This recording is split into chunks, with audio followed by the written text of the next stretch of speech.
Hey, I'm Mark Goodman. And I'm Alan Light. On today's podcast, in celebration of International Guitar Month, Pete Townsend of The Who will join us. Pete went deep with us into his relationship with the guitar and with music in general, the new Broadway version of Tommy. He clarified the status and the future of The Who, and much, much more. Sound Up with Mark Goodman and Alan Light, the only music podcast that matters. Get it on Pandora, Spotify, Apple Podcasts, or wherever you get your podcasts. I'm Chris Hahn, the Aggressive Progressive. Check out a new episode of the Aggressive Progressive podcast every Tuesday. You know, the election is heating up just as the year is winding down. Stick with me. I'll tell you the truth as I see it. Download the Aggressive Progressive on Pandora or wherever you get your podcasts. What's good, y'all? This is Breeze Brewing from the Mighty Juggernauts. And make sure you subscribe and download the podcast, Library Rap, the hip-hop interviews with Tim Einenkel, hip-hop journalism on the highest level. Yeah, what's up? It's your boy Joel Ortiz, and I want everybody to make sure that they subscribe and download the podcast, Library Rap, the hip-hop interviews with Tim Einenkel. Yo, Tim, I hope all is well. You my guy. I know these interviews are not interviews, they're actually conversations, and I appreciate them all. Yawa. Hey, what's up, everybody? This is Ice-T. I want you to do something for me. Make sure you download and subscribe Library Rap, the hip-hop interviews with Tim Einenkel. It is fucking official. All right? Stop playing. Download and subscribe. Library Rap, the hip-hop interviews with Tim Einenkel. It's cold. Things just ain't the same for Asians. They slicing our faces with knives and razors. They stabbing whole families, including the babies. We taunted with racist slurs on a daily basis. Immigration agents put us in cages. Cops throw us on the pavement, face down in bracelets. COVID ain't the most contagious disease. Racism's number one in the hatred it bleeds. Born has had and continues to have an incredible career. When I first heard him in the late 90s, he debuted before then. Up until now, you can tell he's having fun with his music, but as someone who truly continues to care about his craft and he continues to develop it. He recently teamed up with DJ Cutso on the record Anti, a track raising awareness of the increase in violence against the AAPI community. Lyrics Born, welcome to Library Rap, the hip-hop interviews with Tim Einenkel. Thank you so much for being here, man. Thank you, man. My pleasure. So I want to talk about the new single, which I think is powerful and also an incredible track as well. But before we get into that, I want you to, if you could take us back to 1992. I know this is a long time ago. With Quantum Projects. I mean, I definitely heard you. That was kind of like the first experience I've had listening to you. What was the reason? What was the reason behind establishing this hip hop collective, and what did you all want to kind of get out of it, and what purpose did it have then, and what purpose does it have now? Yeah, that's a great question. I came from Berkeley, California. I was born in Japan, but eventually we moved to Berkeley, California around the time that I was 5. From the moment I heard hip hop, I was just in love. I know you hear people say it was a life-changing experience, but I mean, clearly in my case, it cleared the path for me for what I was going to do with my life, So in that regard, yeah, I mean, I was absolutely smitten at that moment, and I knew what I wanted to do for the rest of my life. The minute I heard Sugar Hill Gang in the first grade, or the second grade, or whatever that was, I knew I wanted to be a part of it. I knew I just clicked with the culture. I clicked with the music. It was just the mystique of it, the allure, the vibe, just everything about hip hop. I wanted more, and I just wanted to be a part of it. And I wanted to be a participant, So I continued to do so, all throughout my childhood and adolescence. And then in high school, when I started Berkeley High, I was rapping.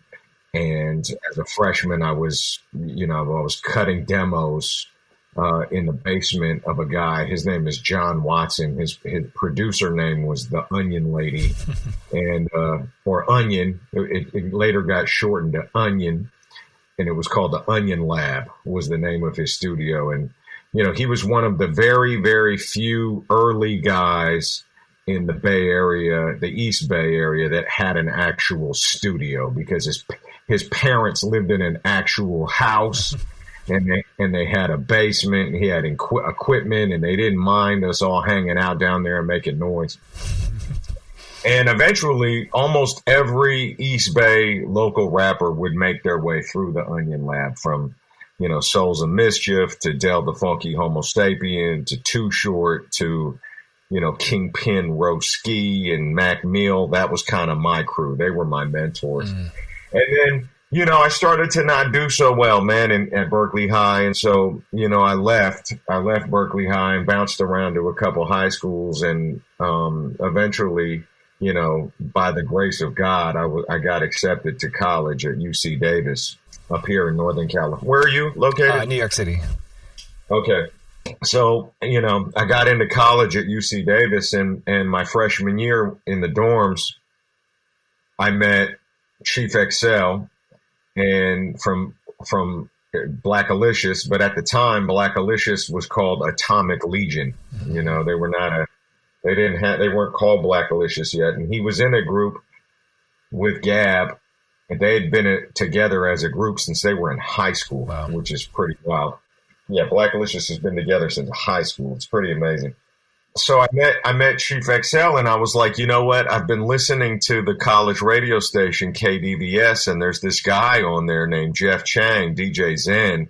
He's got a hip hop show, and it's a real hip hop show. He's playing real shit. When I say real shit, I mean it's like, he's definitely ahead. He's playing authentic 100% underground hip hop. Which is what we loved. Right. Primarily New York hip hop.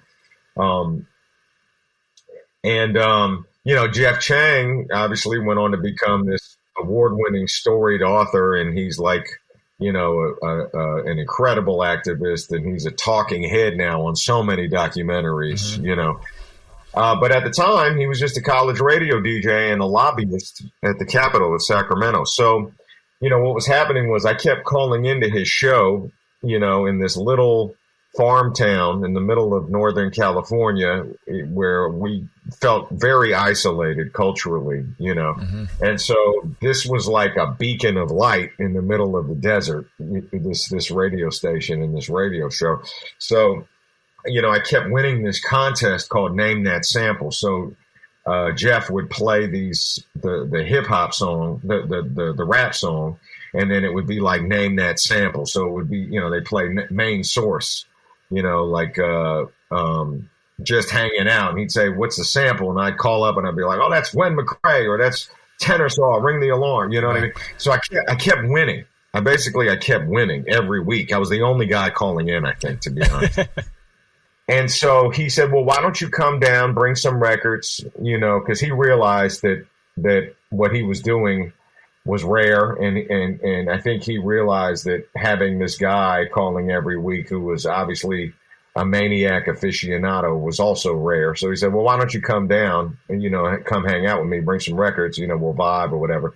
So I told Chief XL from Black Alicious, who I had classes with, I was like, let's go down to his radio show. We got invited. So he was like, all right, cool. So me and X went down to KDVS that night. He had like a midnight to 3 radio show. And he comes out, and we go in, and then there's like these 2 white guys in the corner of the room, right? And one of them had like this Sherpa Marlboro Man jacket, and this really beat up like corduroy, I don't know, hat that said either Skull or Copenhagen or something like that. I don't know, man. And I thought they were just 2 frat guys, that were just hanging out in the radio station. Turns out it was Eighth Wonder, who went on to do the original artwork for all the Soulside stuff, and the other guy was DJ Shadow. Wow. And so we met. So we all met, and we vibed, and conversations started happening, and X and I started coming back every week. It was the one thing that we were really excited about. And at that time, KDVS had probably the best record library I've ever seen, of any college radio station anywhere in America, Mm-hmm. And, eventually after months of conversations, it was obvious that we were all working on demos separately. And Jeff, because he was a little bit he was a little bit older than us at the time. And when I say older, I mean, I was 17 and he was 20, He was like, well, why don't we, we're not really having any luck getting signed to major labels. Why don't we pool our money together and make our own records, Mm-hmm. and our own, I don't think it was records plural. I think is why don't we put our money together and make our own record, And so we did, we I think X threw in some money from his student loans. I think I got a $200 loan from my stepfather, I think Jeff might have had some grant money. Then Shadow kicked in some money, you know what I mean? And we made that first record in 1990. We recorded it in 1991. I think we recorded it. Jeff was like, hey, I know this guy in San Francisco. He's got a studio. He'll give us some studio time if we want to do it there. He'll do us a favor, blah, blah, blah. His name's Dan the Automator. Have you ever heard of him?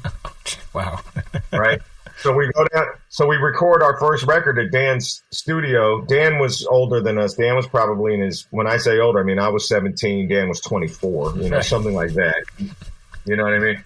And, he was living with his parents at the time, and he had a little studio built in the basement of his parents' house, And so we recorded it there, and that was the first record. On one side, it was DJ Shadow Entropy, and on the other side, it was Asia Born Send Them. And we called it Soul Sides, SOLE, because we each had the soul side of the record. You know what I mean? So. And then that was really the birth of Soul Sides, which later became Quantum, but that's how it started. Oh.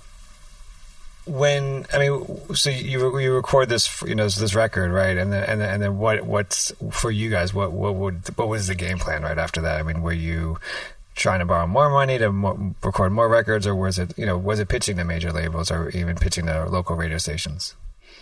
Well, we didn't have a game plan, I mean, we sort of had a game plan. I mean, I don't know that it was really clear, we were just kids, we had no idea what we were doing, I think I thought that we were going to put this record out and get rich, and this basically it was basically a 12-inch single or an EP, and so we had these records all over the country and later on the world just on consignment. We didn't even have a proper distribution deal or anything like that. It was all sort of like hand to hand, And I think what ended up happening was Shadow ended up getting signed to Moax, which was a small independent British label. And Moax, was putting out a lot of records that were really, really popular at the time, in sort of the trip hop world, And so Moax eventually signed a larger deal with a major label. And thus, I think the way it happened was, started putting out Shadow's records on a major level. You know what I mean?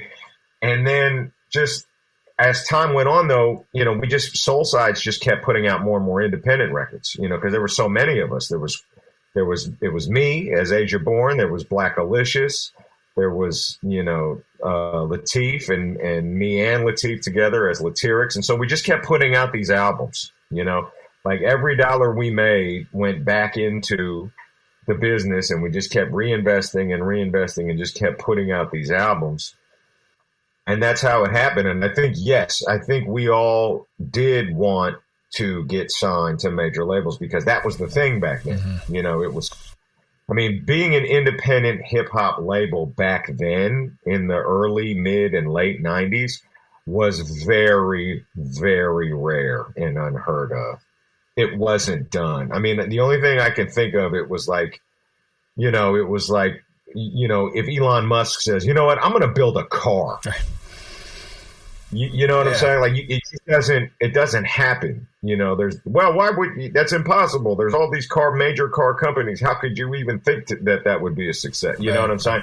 Like that's sort of how it felt. So that was kind of like that was the climate at that time, was like, there's no way that an independent record label will survive. There's no way that it's even possible, but we did it.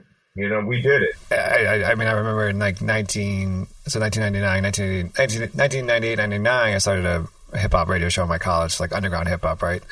And I remember your label. I got a lot of stuff from you guys, and definitely played a lot of your music. So awesome. It was definitely really appreciated. And that's one thing that, and I want to ask you. I interviewed Be Real like a few months back, and he talked about his voice, right? And how his, it was something that he had to figure out as an MC.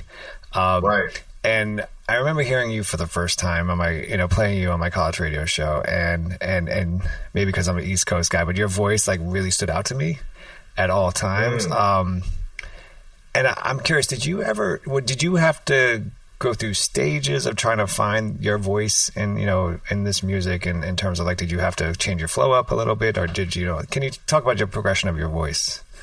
Yeah, I mean, to be honest, my voice did not really change until I was 23 or 24. Like if you listen to those old Lyrics Born or Asia Born, I mean, my voice is really high and raspy. My voice really did not change till right around 22 or 23, and it got a lot deeper, and it wasn't until probably like Balcony Beach, which was like 96 or 97, that my voice actually started to sound different, and when it did, I really embraced it. I really embraced it, and I think. That's something that I think every artist, no matter what genre or medium, has to do, is find their voice. Just, for rappers or vocalists, it's figurative and it's literal. You really have to find your voice, and that never stops. You will continue throughout your career, or at least I continue throughout my career to find new voices, or find new ways to express new ideas and new ways and new perspectives and new ways to approach things vocally. That never ends for me, You read, prepping for this interview and, listening to past interviews did, and, reading up on you, you could tell that you seem to be someone who absorbs a lot from other artists, in terms of like, you're always constantly trying to learn. And so I have to ask you, I mean, I interviewed a DJ Shadow a couple of years ago, but what was kind of one of the things that have stood out to you as him as a producer that you kind of continue to use to this day? I think it's funny. I think with all the producers that I've worked with, you take something away. He talks a lot, which is funny. It's like he's not really a very visible guy as far as the media is concerned, But when you work with him, he talks a lot. Like he really thinks out loud a lot, and that's not really my process. Like I'm more of like, let's just get in, let's feel it, let's do it. You know what I mean? But he likes to discuss, things a lot, and it's just a very different approach. And I think, I would say that I don't know now in retrospect if I consider him a producer in that sense. I think, yes, he has produced music with other artists on it, but I don't consider him a producer in the sense that like you're going to hire him to do your whole album for you. Okay. You know what I mean? So it's a little different working with him. It's like a co-product. It's like working with another artist. Do you know what I mean? It's just different. It's not like it's a different experience. But what I do like about him and what I do like about all the guys in Quantum were that we were so and are so committed to quality. Like that's a really, really huge ethos, part of the ethos, I think, that I carry with me to this day. Like I don't know that I've ever been able to half-ass something. You know what I mean? Right. So, and I think that was one of the things that really that really bound us together, was this really, really almost too stringent commitment to quality, almost to where, perfect is the enemy of good. Right. You know what I mean? And I've actually loosened up over the years, I feel like, to my benefit, but I've still maintained that ethos, I believe.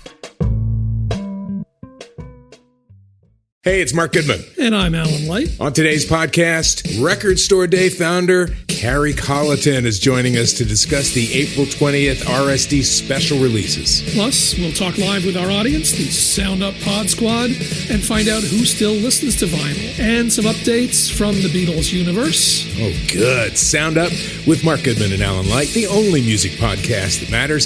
Get it on Pandora, Spotify, Apple Podcasts, or wherever you get your podcasts. Hey, I'm Mark Goodman. And I'm Alan Light. On today's podcast, in celebration of International Guitar Month, Pete Townsend of The Who will join us. Pete went deep with us into his relationship with the guitar and with music in general, the new Broadway version of Tommy. He clarified the status and the future of The Who, and much, much more. Sound Up with Mark Goodman and Alan Light, the only music podcast that matters. Get it on Pandora, Spotify, Apple Podcasts, or wherever you get your podcasts. I want to switch gears a little bit. You spoke in past interviews how growing up, especially in the States, there was zero images of Asian Americans in print and TV, movies, pop culture, and you talked about how you gravitated towards hip hop culture. So what was it about hip hop that spoke to you as and I guess an Asian American growing up at this time? I mean, what was it versus other music that was out there? Well, I think it was that, when you're a person of color in America, it's pretty obvious early on that you're on the outside. It was clear to me from like 3 years old that, I'm not the guy here. You know what I mean? There's this sort of sense of that you're a visitor, and I've talked to so many people about that feeling, and it's not just Asians. I think it's most people of color have felt that feeling, in their lifetime, if not throughout their lifetime, unfortunately. So I think, and I think that's why hip hop speaks to so many people who, even if you're not a person of color and you still may feel like you're on the outside, the thing that appealed to me so much was that it was so accessible. It was like when I grew up listening to the radio, watching TV, like you just said, there was zero, maybe 2 or 3 people. And one was like Bruce Lee, of course, right, and maybe Mr. Miyagi, right, Pat, and that's it. And I don't remember ever, or Mr. Sulu, George Takei. But there was nobody that really, and even to this day, it's very difficult to find accurate images of Asian Americans in pop culture. It's really, really hard. Definitely not as hard as it was, thank God. You know what I mean? But, back then it was like, it was next to impossible. So when you hear hip hop for the first time, you're like, oh wow. So there is this other way to be, So there is this other lane, this other sort of world that I don't need to take guitar lessons. I don't need to be a rock musician. I don't even need to be an R&B musician. I don't even need to be a musician. Right. Do you know what I mean? And I think to this day, that's one of the things that's so special about hip hop is how accessible it is. You know, anybody can start rapping. You know, there's no courses offered on it. You don't have to go to Juilliard to become classically trained. You know what I mean? I don't even know if you could go on Craigslist and find somebody to teach you how to rap. I mean, I suppose you could, you know. YouTube. But you know what I'm saying? Yeah. Like, it's one of the few arts that is completely self-taught, you know, to this day. You know, the barrier of entry is super low, you know. So anybody can do it. And I think that's what spoke to me about it. You know, I knew all the words to Rapper's Delight before I even heard the song. Wow. And the reason being is because all the kids on the schoolyard, the second graders and the third graders were all singing the song, you know, on the schoolyard. And I'm like, what is that? You know, how? And then I just started, and I heard them singing it so much, I just joined in, you know, and it was like a barbershop quartet of everybody singing Rapper's Delight. And then, I don't know, maybe a month or two, 6 months later, whatever it was, I actually heard the 8-minute song, you know, and I was like, oh, that's what this was. Oh, and I just started singing along the first time I heard it, you know. That's why hip hop is so special. That's why hip hop was so special, because I think it was something that was created organically, you know, by Black people, brown people, people of color. And it just spoke to me, you know, it just spoke to me. And while I didn't see a lot of Asian Americans in the media voicing themselves independently, I did have hip hop doing that for me. You know what I mean? And I think that's why it spoke to me. Was there any pushback within the hip hop community for, I mean, against you? I mean, in terms of being this, you know, Asian kid trying to rap, you know, like, was there more that you felt, or maybe some unbeknownst pressure that you had to prove yourself a little more than any other, than you know, an African American kid or, you know, a brown kid? You know, maybe at times, but not really, not amongst my peers. You know, I think people were sometimes surprised to hear that sound coming out of my mouth, you know, but definitely not in the Bay Area so much, because, I mean, at that time in the 80s and 90s and 2000s, when I was coming of age in the music, I mean, look at who was there. I mean, I could point to Dan the Automator, Q-Bert, you know, Hieroglyphics, E40, Too Short, Invisible Scratch Pickle. I mean, you know, it was so diverse. It was not really that unusual for me to look how I looked and to be an artist, a hip hop artist coming from the Bay. You know, we all live like 15, 20 minutes from each other. You know what I mean? Yeah. And so it was really not that unusual. It wasn't until I became a professional and I started making records and I started touring, and I saw some of the things that they were writing about me, and I saw the way that the industry at large, the business, started to perceive me. That's when I started to realize, oh, it's not them that's weird, and I'm the one that's normal. I'm the one that's different, and they're the ones that are normal as far as the world is concerned. Do you understand what I'm saying? Yeah. So, it became a challenge when I became a professional. That's when it became difficult, because I was no longer dealing with my peers. I was dealing with people who maybe had never even seen an Asian American in their entire lives, you know, let alone, you know, interacted with one in that space, you know, or in any space in entertainment. You know, it was wild. The shit that I used to see written about me was crazy. It was like, oh, wow, he's pretty good for an Oriental. You know what I mean? Jesus, wow. Or, yeah, I mean, because that word was still in the public lexicon, the American lexicon back then in the early 90s, right. You know? I mean, it was on its way out. But, you know, the Asian guy in the group, we really like him. You know what I mean? He's different. You know, I didn't even, you know, I read shit like, you know, there were things in the press that were like, I didn't even know Asians could rap. And I mean, people would say that with such abandon. It was so normalized for people to be that culturally insensitive, Right. that it was really a tough time, and I had to battle that for a long time. And now my battles are different now, but I mean, they still exist, You have music that, I mean, you're very open about your journey, and I want to go to 2015 when you dropped your fourth solo album, Real People. Yeah. And the first verse, what I think is incredible listening to it again, right, is that the first verse on the title track is, you're very open again. You talk about your parents and yourself flying over from the States to Japan, from Japan to the States, your parents getting divorced pretty quickly, their relationship after the divorce, and, you growing up with a single mom. Why in 2015 did you feel it was time to, I guess, kind of reshare yourself with us? I think because these stories need to be told, and for a good 10-year period, I was the only Asian rapper that had a platform.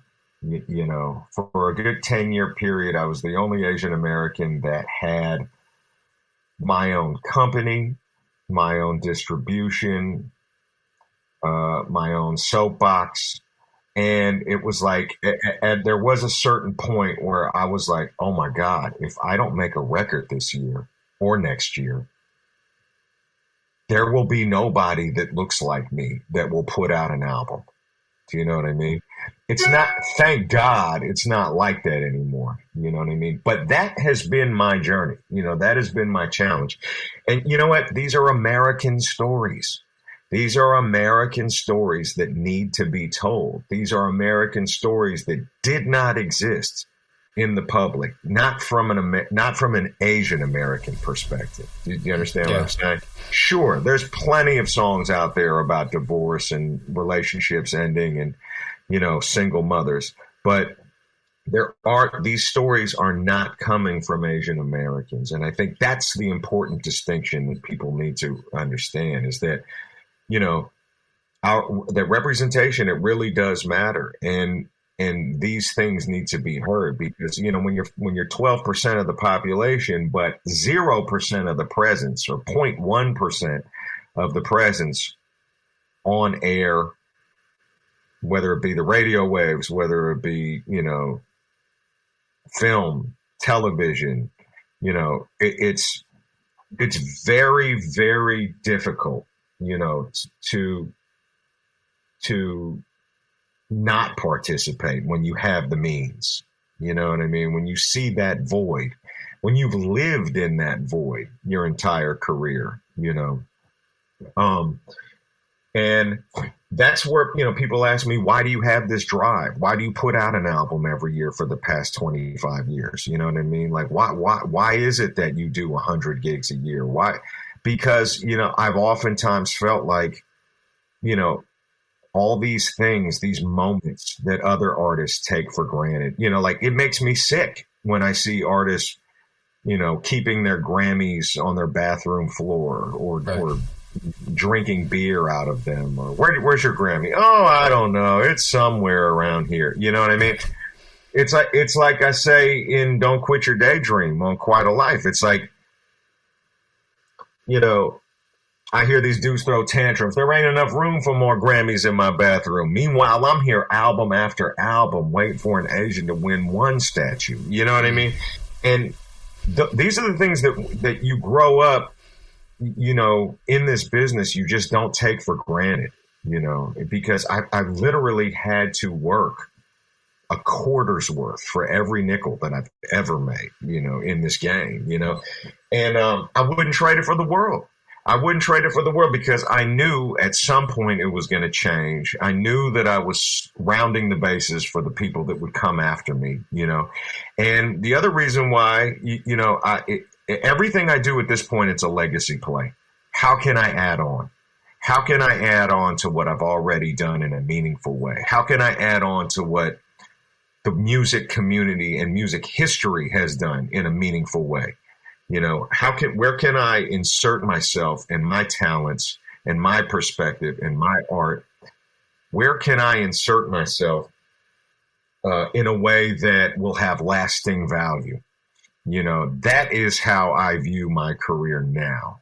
You know, I mean, it's almost like quantum, you know, that whole part of my life, those formative years, that was so important for me. But that was a lifetime ago, it feels like.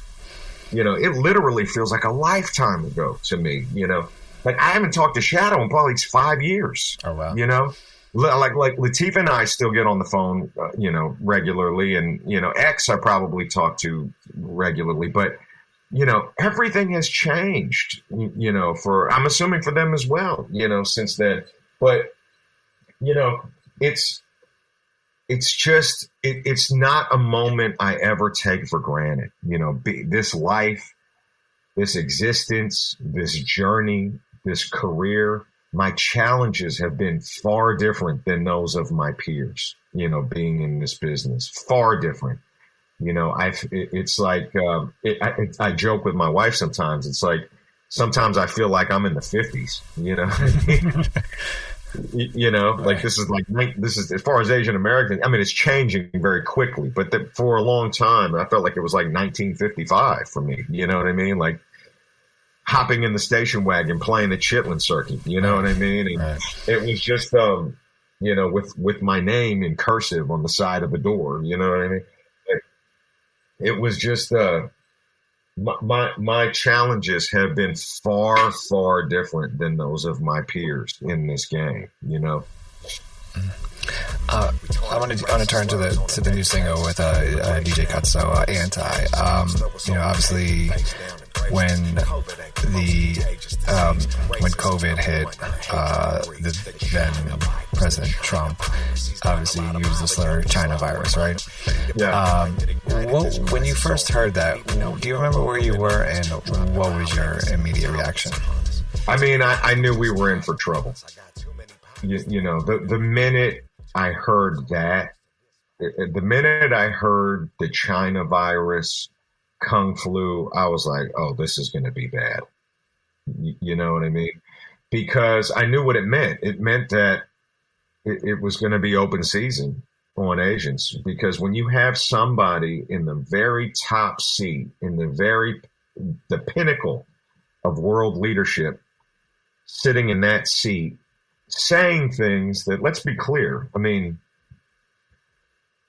if any coach, newscaster, coworker, teacher, parent said those kinds of things publicly, they'd lose their job. Mm-hmm. and they might not get another one. Right. They might not get another one. But you know, when you're in the top seat and you basically shun that responsibility, the responsibility to speak responsibly, you know, and you're essentially using language that's so hurtful and hateful, and you're not cognizant or even, you don't even care about what the repercussions may be. And you're in the top seat, you're basically sanctioning violence, you're sanctioning hatred against this group of people. And you got to understand, by and large, in America, we are not adequately educated about ethnic history in this country. You know, we are not adequately educated about people of color in this country and their experiences, you know, as American history.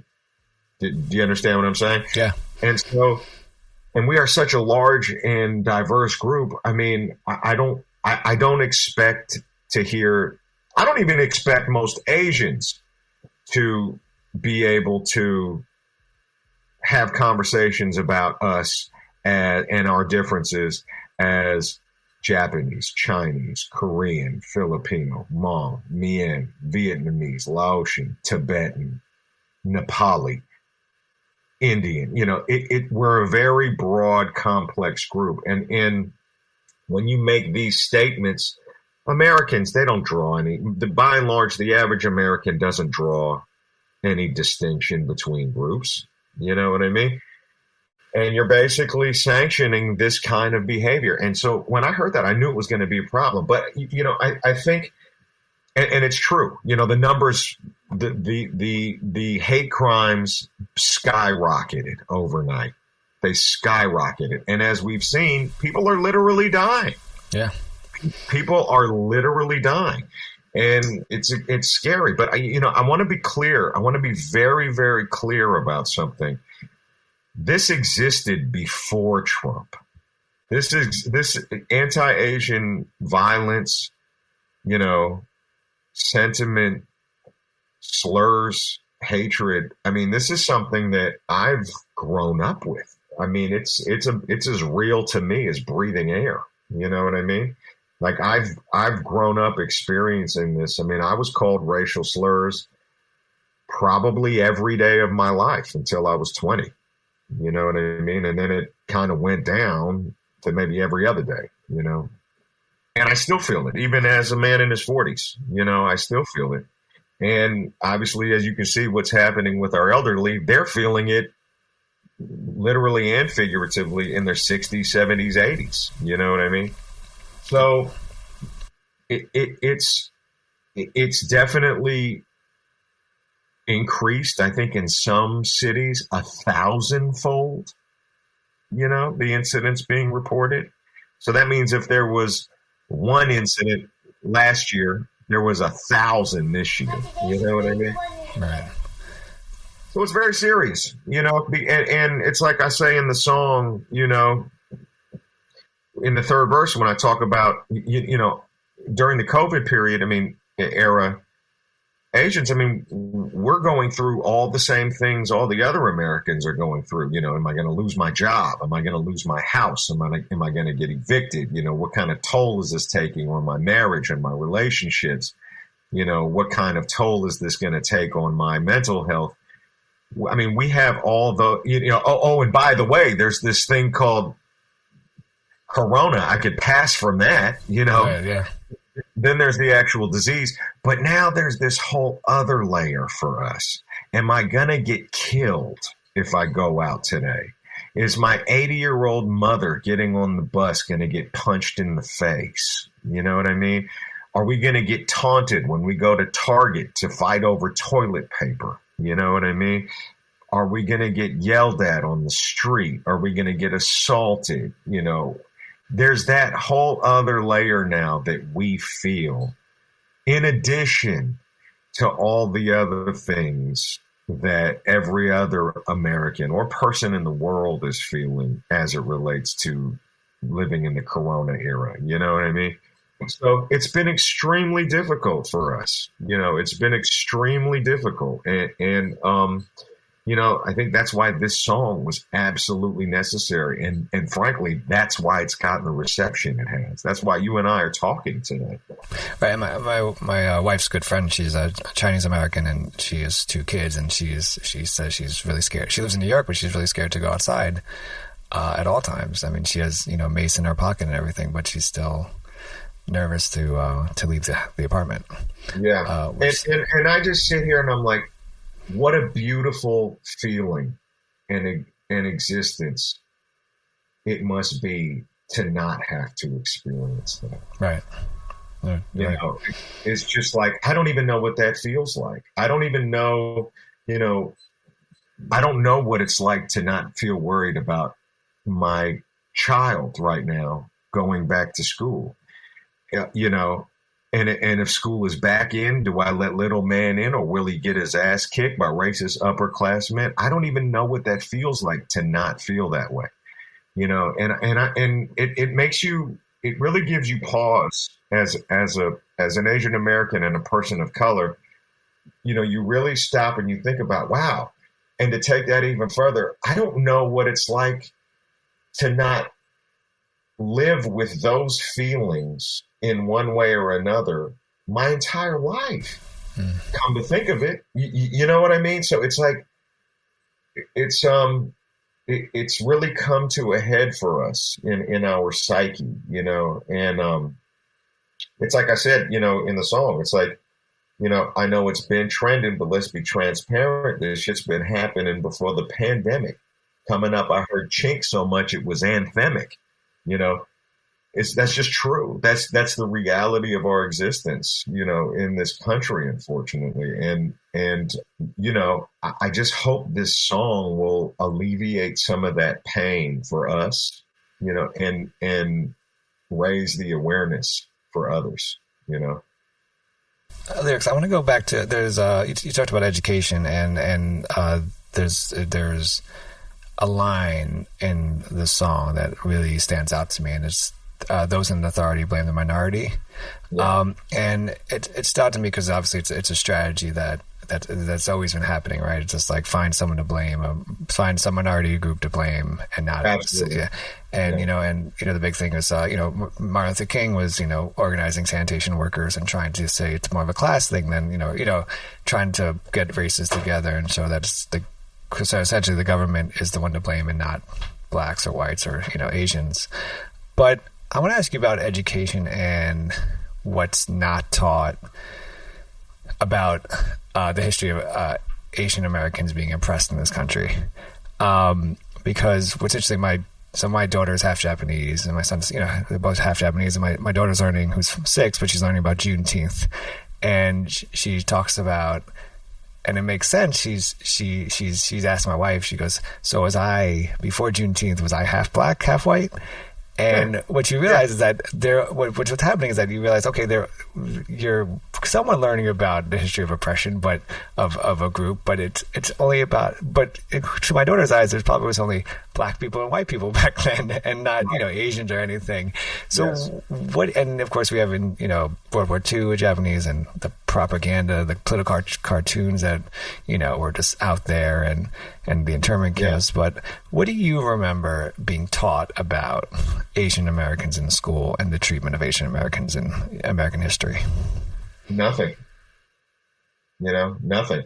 I remember, you know, when I was in school, the American history book, we were reading books back then. The American history book was probably as big as the Yellow Pages. You know, I think we're old enough to remember those eras. Yes. And I remember the only mention of Asian Americans was a very small in the entire book was a very small paragraph on the Chinese that came over to build the railroads. Yep. I think the thing that we need to be taught and share is that history is a living, breathing entity, and it's changing all the time. And I think, you know, that needs to be reflected in the curriculum, because I learned nothing.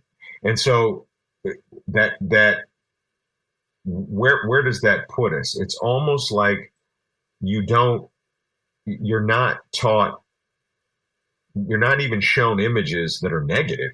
You're not shown any images. All right. You're not reading anything about yourself. So in effect, what that tells you is that you're just non-existent. You don't, you know, subconsciously, the way that that's interpreted is you don't exist, important enough to even be written about. You know, you're of no consequence whatsoever, you know. And again, this is something that we live with, you know, this is something that we live with. And imagine going through 22 years, including higher education, of that, you know, until you're able to if you're lucky enough to make it to college, you know, and take an Asian American studies class for 1 year, you know, or you know, or you have the wherewithal and the desire, and you feel the impetus to kind of go research it on your own, you know. And that's why hip hop was so important for me, because I grew up in the Boogie Down Productions, Public Enemy era, you know.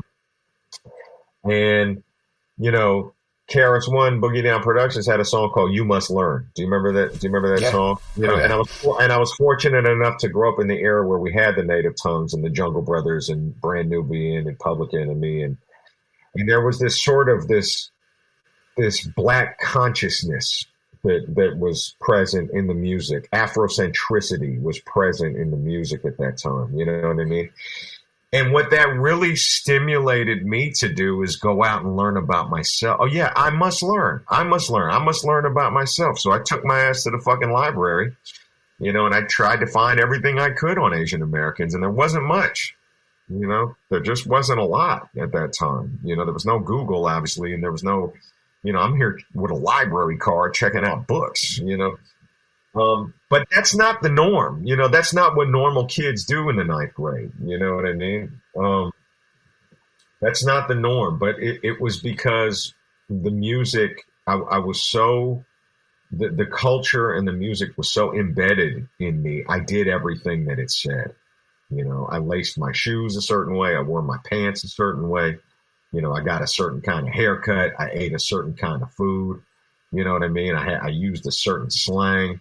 I carried myself a certain way. I chose the friends that I chose. I chose the spouse that I chose. I chose the career that I did because of hip hop. You know what I mean? And, you know, that is one such example. You know, I really, it made me do a deep dive into who I was, because clearly I was not being taught in the way that other kids were. You know, and again, that's not an Asian American thing. That's a person of color thing. And the thing that's so sad about that also is that we're just depriving ourselves. I don't know if you read this open letter to the music industry that I wrote the other day, but oh no, I got it's on idobi.com, IDOBI. But you know, that we're just depriving ourselves of the truth of who we really are as a culture and as a society when we don't educate ourselves to teach each other or make space for these stories and these experiences, you know. And it's hard. It's hard to educate your children about who their heroes are when you yourself don't even know.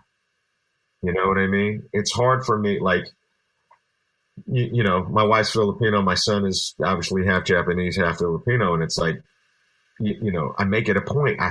Sometimes I have to do research to educate him on who Yuri Kochiyama is, or who Larry Itliong is, or who Malcolm X is. You know, like I have to do, because I don't want them to grow up not knowing the beauty of who they are. It's really important for their self-esteem, you know. You know, because, you know, every time there's an Asian joke made in Family Guy, or every time there's an Asian joke made on The Simpsons, there's no Asian voice to counterbalance that. And my son loves those shows. You know what I mean? Right. And so it's like we had to have that discussion the other day.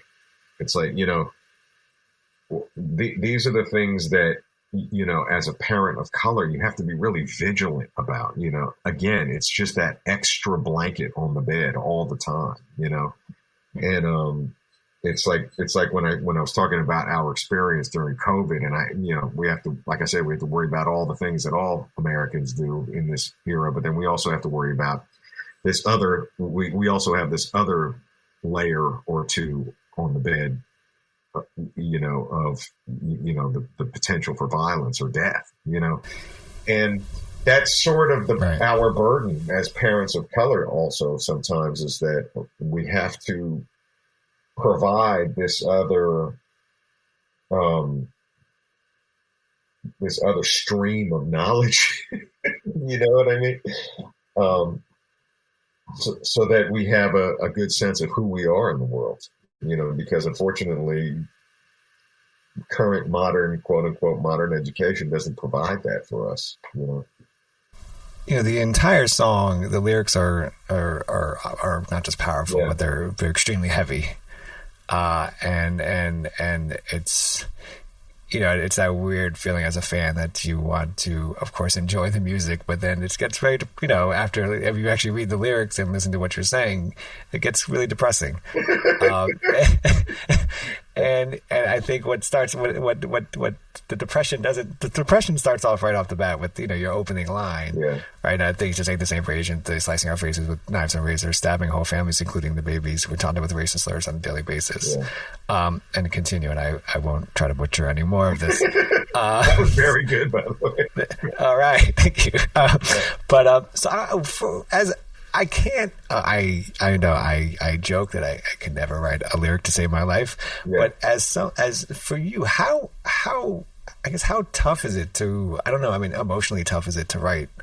You always think it. You always know it. You always know that what you're saying is truth, right? But when you put it to the pen to pad, right, it becomes more real. Yeah. I mean, how do you combat your emotions when you're writing something like this? I try not to, I mean, I think the whole purpose really, in my experience, the best songs come when you're able to just open the door, and let the song write itself, and I know I'm not doing my job as well as I could be if I'm getting in the way of that, and I'm not saying I don't edit, but I try not to edit the feeling. I try not to guide the feeling too much. And, to be honest, this song was with Cutso. This song was conceived, written, produced, recorded, mixed, video shot, uploaded, donation campaign launched, $5,000 raised in 10 days flat, and I mean, and I say all that to say, unfortunately, songs like this are really easy to write. They're really easy to write. And unfortunately, why? I don't have to dig deep. It's like I said, I mean, this is something that I've lived with my entire life. I'm very acquainted with these feelings. I'm very acquainted with this experience and these sentiments, because, when you grow up, like, as an Asian American, as a person of color, as much as you try to bury it, it's there, and, it's just something that I'm very familiar with, so it's not like I have, sadly, there's a wealth of material here, if that makes sense, you know what I mean? And, I knew it was going to be heavy, but the situation was heavy, and it was more important to me that it was on the table. And how it's received, hey, I don't have control over it. Just like any other song that I write in that regard, I don't have control over how it's received, I just have to make sure that the intention is pure and that I'm speaking my truth and that you can't say you weren't told. I saw Murs recently. He dropped a verse on a track produced by Cutso, calling for the end of Asian hate as well. What has the response been from the hip hop community to your track, but also a call against Asian hate? Oh, it's been crazy. I mean, it's it's about as close to going viral as you can go without going viral. Because the algorithms have changed, like it's about as close to going viral. I mean, I'm sitting here speaking to you, right? Which is, this is the most probably I've ever talked in an interview, to be honest. The response has been everything from NBC News to NPR to Sirius XM to, the local paper to blogs to, it's nuts. It's nuts. And I think it's because you cannot unsee these images now, you know. And the truth is, I could have made this song, Cutso and I could have made this song 10 years ago, and it would have been just as relevant within our community. It would have been just as relevant. But now it's like, unfortunately, the world is doing its marketing for us. You know, you see all these images that substantiate what we're talking about, that corroborate what we're talking about. You know, we've all heard the ex-president say those words. You know, you see the images caught on tape of the people being assaulted, and you know, it's inescapable. You know, like a couple friends of mine, a really good friend of mine, my old college roommate, he called me up. He's like, "Hey man, when did all this anti-Asian violence start?" You know, and I was like, 200 years ago. You know what I mean? Oh, yeah. And he was like, "Oh," and as soon as I said that, he knew exactly what I meant. What it meant was, it's been going on for a long time. It's only now that it's in the public consciousness in such an obvious way, you know? And, you know, I think that if I were to go tomorrow, you know, I had these feelings from time to time where, you know, there was a point in my career when I was touring so much. You know, I was on the road most of every year, you know, and I was on literally a flight. I think I counted one time. I was on a flight a day for 30 days straight, you know. Holy wow. And I started to develop a fear of flying, you know what I mean? I'm like, I'm flying this much, my odds are not good. You know what I mean? Right. You know what I'm saying? And so I'm up in the air and I'm just like, God, please let me make it through this flight. I have one more album to make. Please let me just finish this album. You know, I just remember feeling that way. And, you know, at this point I've got 15 albums done. I've got a catalog of 25 titles, you know, but I have this song. And, you know, this is the song that, you know, I want my son to be able to point to this song and be like, my dad was a real one. You know, He said it. He fucking said it. You know what I mean? And, yeah, he made some great albums. Yeah. You know, he won some awards. Yeah. He made a little money. You know what I mean? But he said it. He fucking said it. You know what I mean? And that to me is incredibly important, you know, because once I've said it, I can't unsay it. And once you hear it, you can't unhear it. You know what I mean? Right. If your son hears a song and then says to you or asks you, Dad, what do you think your most powerful line or powerful verse on the song is? Which one would you point to? You know, he's not really, I don't think he's really old enough to sort of comprehend all the nuance. You know what I mean? Right. But that's a great question, man. I'd have to think, you know, you stumped me. I don't have an answer. I think overall, like I said, I mean, I think the fact that it was made, you know,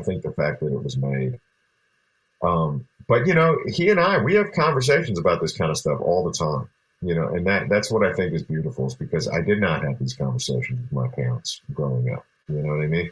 And we have these kind of conversations all the time. Like we'll watch things in the news and, you know, we'll have to, not often because he's just not old enough, like I said, to sort of comprehend nuance and so forth. But, you know, we do have very critical conversations about things that we observe or see, you know, because I want him to be able to grow up to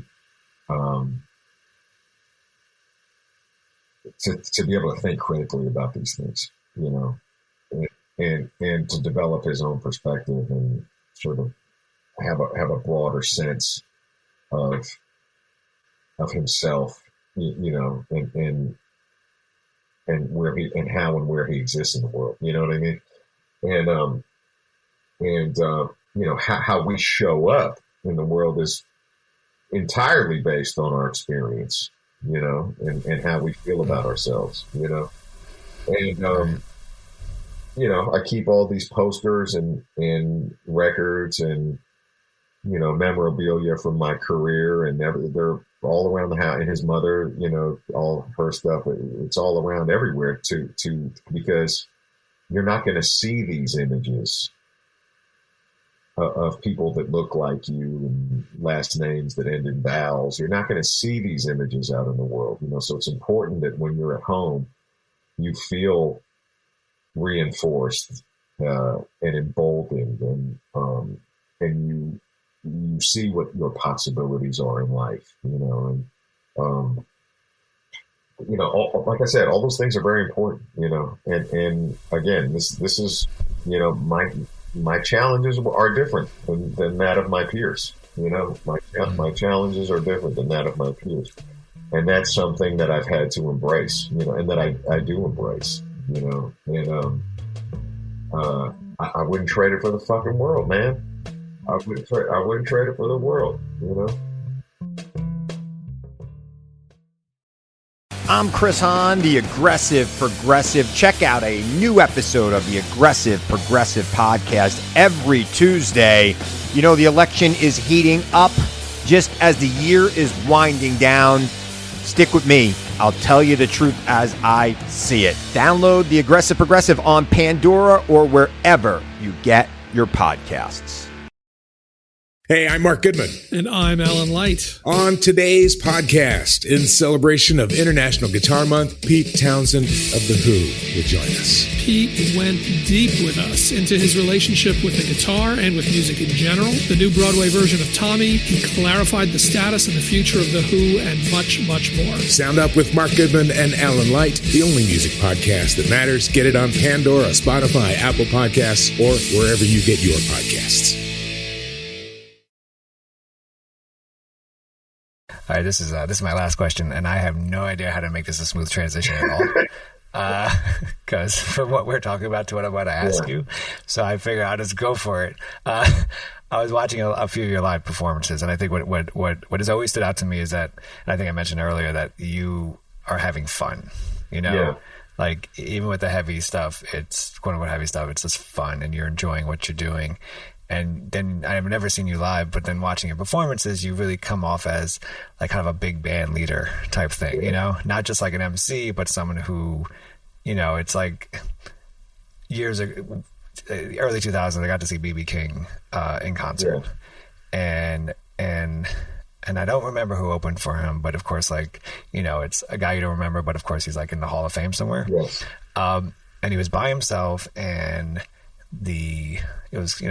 I was visiting, it was at Cornell, so the sound guy was probably a college kid, and in front of us, this amazing vocalist was doing sound check for the kid, like correctly, to make sure he sounded correctly, because he just he knows his voice and knows how this equipment works. So I kind of, to me, that's kind of how you are. How did you develop this not being just an MC, but more than an MC, like a band leader and, a well-rounded artist? Yeah. Thank you. Thank you for saying that. Thank you for noticing that. Of course. I developed into more because I wanted to be more than just an MC, to me, when I was coming up in the 90s, it's like you said, I mean, when we talked about earlier in the conversation, finding your voice, literally and figuratively. I'm thinking to myself, and I continue to always think to myself, where are my strengths? Where do I stand out? What can I offer that hasn't been done yet? And generally, whenever I try to make a new album or whenever I go out and rehearse a show for a new tour, I take a look back at I kind of take a look back, and I take a step back and I try to like sort of survey the landscape, you know what I mean? And I see what people aren't doing or what I haven't done yet or where I can improve. And I try to insert myself there. Does that make sense? So, so the band was something that I just noticed nobody else was really doing, except for maybe the Roots at that time and the Black Eyed Peas, of course. And, there were some other artists back then that were doing it, but it was rare, and I see why. I mean, it's a real undertaking, you know what I mean? Yeah. But it has led, in my opinion, to so much growth for me as an artist and as a person, because I have such a broader understanding of music now and performance, and just my vocabulary, in every sense of the word is so deep now in terms of being a consummate artist, which is always what I wanted to be, And as a producer, like in the early days when it was me, Shadow, and Chief XL, making beats, I mean, it was us alone in a room with a cubicle and a big stack of records and a sampler, and that was pretty much it, you know what I mean? And I made Later That Day that way, and I made the same shit different day that way, but after a while, I started to feel like that medium was kind of limited, and I didn't really feel like I could consider myself a great artist or a great producer unless I was well versed in these other mediums as well, and that's when I decided, I want to branch out. I want to work with real musicians in the studio. I want to work with other people. I don't want to just be a guy alone in a cubicle or an office space with a typewriter. You know what I mean? It was like, I didn't really feel like I could consider myself. I wasn't reaching my true potential if I wasn't branching out. You know what I mean? And so that's kind of where that came from, and I saw a lot of the early dancehall artists like Shabba Ranks and Ninja Man and, who were heroes of mine. They all had bands, Right. And even though the music was very electronic and very, it was kind of quote unquote in the box style production, as we call it now. You know what I mean? When you see them perform live, they had a band, and what they were doing was they had a lot of flexibility and a lot of versatility as artists, because they had this medium that allowed them to do certain things, and of course, my heroes also are like James Brown and Curtis Mayfield, and these guys that fronted these bands, and I wanted to bring that. I wanted to contribute that to hip hop, So, Lyrics Born, new record out with DJ Cutso, Anti. Definitely must listen. Lyrics Born, thank you so much for being on Library Rap, the hip hop interviews with Tim Heineke. I know it was a long interview, but thank you so much, man. Absolutely, man. Thank you. I appreciate it, Tim. Thank you. I feel highly disrespected. Herd immunity ain't serving the community. No more herd in our community with certain impunity. We've been targeted as a source where this started. It's our turn to spin on the wheel of misfortune. Those in authority blame the model minority and tell their supporters we the reason for quarantine. A strategy as old as America itself. Let them fight each other. Let them bury themselves. Anti-slants, I guess who's the bad guy? I ain't playing. I'm saying. Anti-slants, I guess who's the bad guy? I ain't playing. I'm saying. Hey, it's Mark Goodman. And I'm Alan Light. On today's podcast, Record Store Day founder Carrie Colleton is joining us to discuss the April 20th RSD special releases. Plus, we'll talk live with our audience, the Sound Up Pod Squad, and find out who still listens to vinyl. And some updates from the Beatles universe. Oh, good. Sound Up with Mark Goodman and Alan Light, the only music podcast that matters. Get it on Pandora, Spotify, Apple Podcasts, or wherever you get your podcasts. Hey, I'm Mark Goodman. And I'm Alan Light. On today's podcast, in celebration of International Guitar Month, Pete Townsend of The Who will join us. Pete went deep with us into his relationship with the guitar and with music in general. The new Broadway version of Tommy. He clarified the status and the future of The Who, and much, much more. Sound Up with Mark Goodman and Alan Light, the only music podcast that matters. Get it on Pandora, Spotify, Apple Podcasts, or wherever you get your podcasts.